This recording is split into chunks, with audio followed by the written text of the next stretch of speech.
Au fil de la vie, la chronique de Christine Bartoli.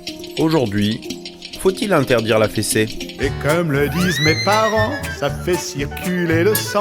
Et comme le disent mes parents, ça fait circuler le sang. La maison est bien plus gaie quand on reçoit la fessée. La fessée est jugée banale par certains, dangereuse pour d'autres. Avec la fessée, sommes-nous sur le terrain de la maltraitance ou de l'impuissance ? De nombreux sondages ont confirmé cette tendance. Plus de 80% des Français sont opposés à son interdiction.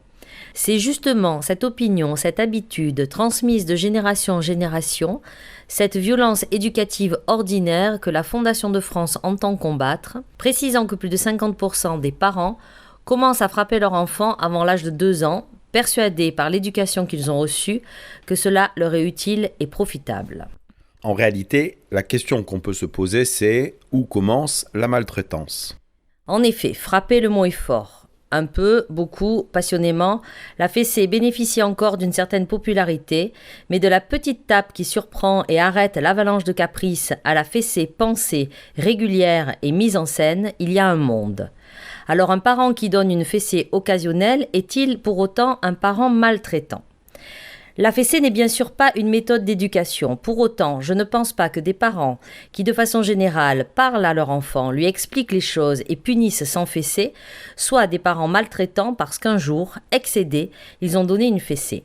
D'ailleurs, quand on parle avec les enfants, on voit bien qu'ils ne s'y trompent pas. Ils ne confondent jamais une fessée exceptionnelle qu'ils avaient largement méritée et une fessée donnée par un adulte qui ne connaît que cette méthode d'éducation ou le fait pour sa jouissance. Il faut faire confiance aux parents, car une fessée peut être préférable à une violence psychologique qui culpabiliserait l'enfant ou à une absence de réponse de la part de l'adulte.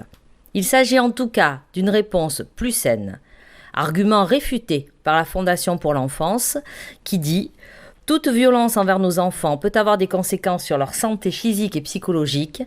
Pour le bien-être de nos enfants et celui de notre société, nous devons apprendre à supprimer claques, fessées, gifles et autres tapes. » Autre argument des opposants à la fessée, il est impossible à l'enfant de penser que ses parents lui font mal.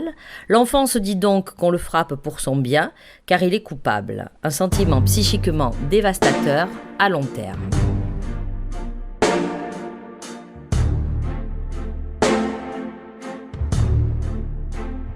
Pour continuer le débat, j'ai choisi de vous relater des propos tenus par Claude Almos, psychanalyste.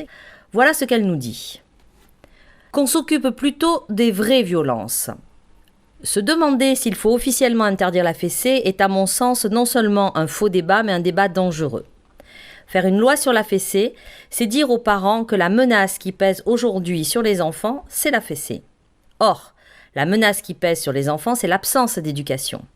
À partir du moment où on a considéré que l'enfant était une personne à part entière, ce qui est juste, les parents ont été désarçonnés parce que l'on n'explique pas assez que l'enfant, certes, est une personne à part entière qui a autant de valeur que l'adulte, mais qu'il a besoin de l'éducation et donc de l'autorité des adultes pour se construire.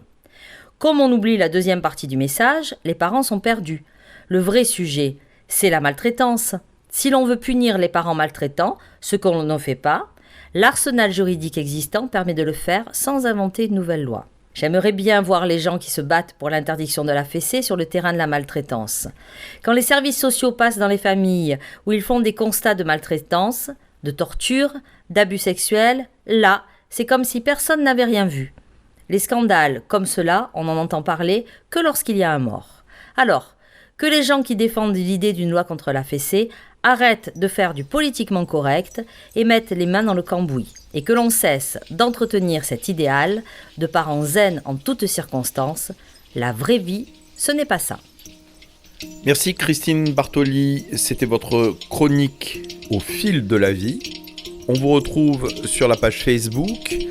On pourra réécouter cette émission, la podcaster. On pourra également y poser des questions.